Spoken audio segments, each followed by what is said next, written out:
پچھلے دنوں آپ کا ایک انٹرویو کافی وائرل ہوا جس پہ تھمبنیل کی لائن آئی تھنک غلط تھی, آپ نے وہ بولا نہیں تھا, لیکن اس پہ آپ کو کافی تنقید کا بھی شاید سامنا کرنا پڑا, اور کافی کہ جی آپ نے کوئی ایسا بیان دے دیا کہ جو ایک بیوی والا مرد ہے وہ کبھی وفادار نہیں ہو سکتا.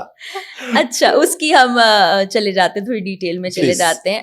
ویسے پہلے بھی, اس سے پہلے بھی بہت بار ایسا ہو چکا.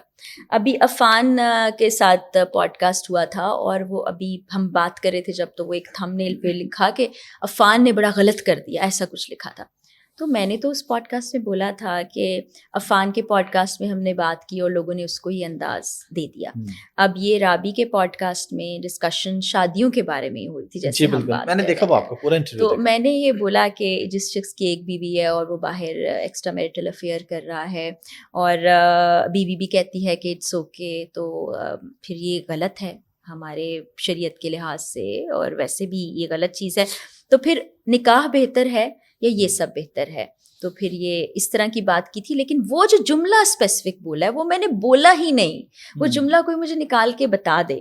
تو میں نے یہ ایکسٹرا میرٹل افیئرس کی بات ہو رہی تھی. تو ہوتا ہی ہے سیاق و سباق کے بغیر نہ وہ کوئی ایک بات پک کریں گے, اس کو کسی بھی رنگ میں وہ سامنے لے آئیں گے. تو وہ یہ سوشل میڈیا کے پرکس ہیں, کچھ نیگیٹو بھی ہیں کچھ پازیٹیو بھی ہیں. تو بہت سے لوگوں نے مجھے بھیجا بھی, مجھ سے پوچھا بھی, بات بھی کی.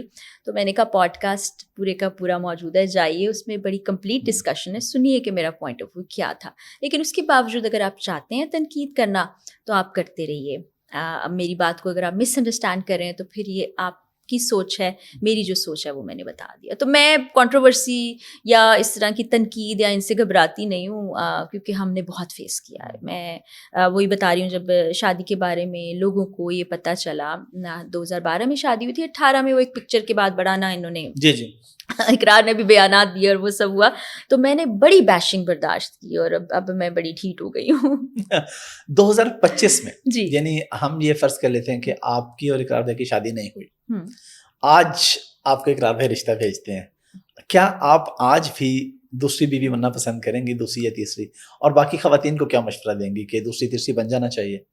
میں تو شادی کرنے کے حق میں ہی نہیں تھی.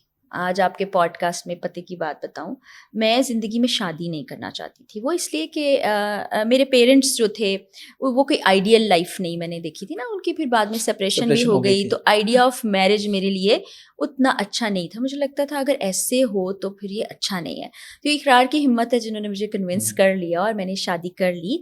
یہ آپ کی پھر وہی کہوں گی بڑی پرسنل چوائس ہے کہ ایک شادی شدہ شخص ہے, آپ اسے شادی کرنا چاہتے ہیں یا نہیں کرنا چاہتے. میں کسی کو یہ نہیں کہوں گی, کبھی بھی نہیں کہوں گی کہ آپ شادی کر لیجئے یا کسی سنگل مرد سے شادی کیجئے, شادی شدہ سے کیجئے, کیونکہ ہر شادی شدہ زندگی مختلف ہے, اور شادی شدہ زندگی بحیثیت ایک نئے رشتے میں جانا مشکل کام ہے.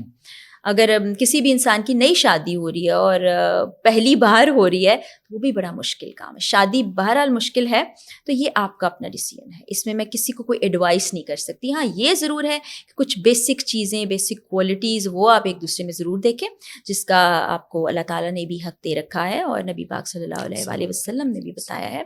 اور انہوں نے تو یہاں تک کہ اگر چہرہ نہیں پسند تو آپ اس شخص سے الگ ہو سکتے ہیں. شادی اور پھر علیحدہ ہو جانا اور زندگی کیسے گزارنا, سارے اصول بتا دیے ہوئے ہیں.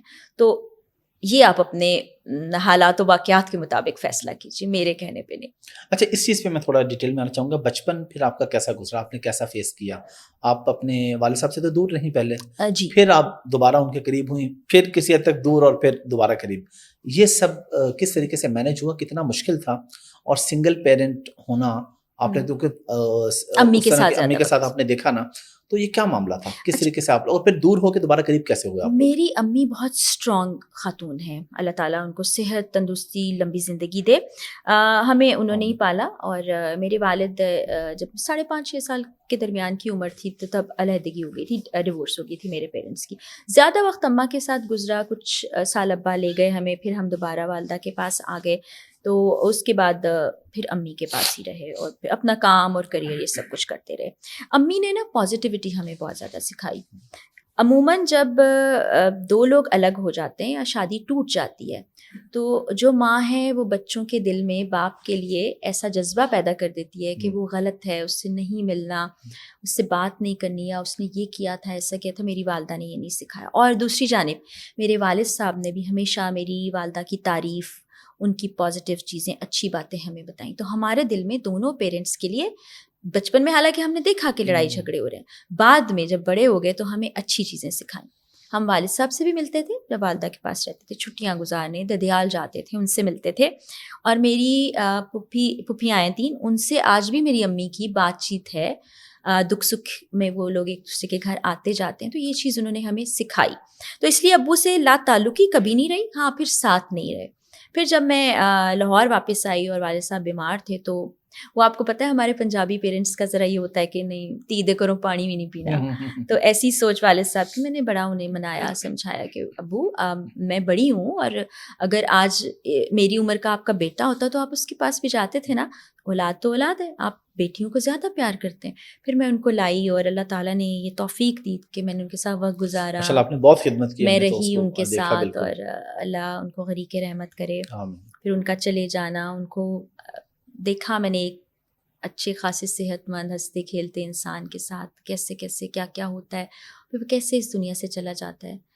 تو اس سے پھر انسان کو نا اپنی حقیقت پر غور کرنے کا وقت بھی ملتا ہے کہ ہماری کوئی اوقات نہیں ہے، ہم کسی قابل نہیں ہیں. جو کچھ ہمارے پاس ہے اور جیسے ہم ہیں وہ اللہ کی توفیق ہے. اور اس پر ہم جب اکڑتے ہیں، غرور اور تکبر کرتے ہیں، تو وہ ساتھ ایک کن کہے گی تو کچھ سے کچھ ہو جائے گا. تو ہمیں سوچنا سمجھنا چاہیے جو ہم نہیں کرتے. آج میں کوئی ایک جملہ کہوں گی اور وہ جملہ مجھے یاد بھی نہیں رہے گا کل کو، لیکن وہ جملہ آپ کے دل تک کیسے جاتا ہے وہ آپ جانتے ہیں. اور پھر وہ پھر آپ کا اور اللہ کا یا میرا اور اللہ کا معاملہ نہیں رہے گا، وہ پھر میرا اور آپ کا ہو جائے گا. جب تک آپ دل سے نہیں نکالیں گے مجھے نجات ملنے والی نہیں ہے. تو ہم یہ نہیں سوچتے ہیں، یہ ضرور سوچیں. اور مجھے یہ لگتا ہے کسی بھی زندگی کی سچویشن میں، سرکمسٹانسز میں نیگیٹو نہ ہوں.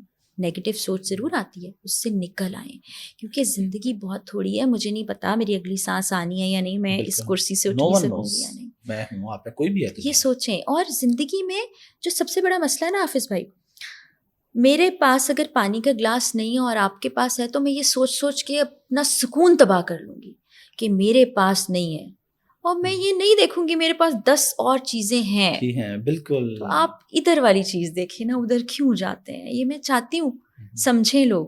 میں نے وقت کے ساتھ زندگی میں بہت سے سبق سیکھے، ان میں یہ بھی ہے کہ آپ اپنے ذہنی سکون، اپنی گروتھ اور اپنے اطمینان کے خود ہی ذمہ دار ہوتے ہیں. اور رب سے تعلق آپ کو دنیاوی فکروں سے، رشتوں سے، علتوں سے آزاد کر دیتے.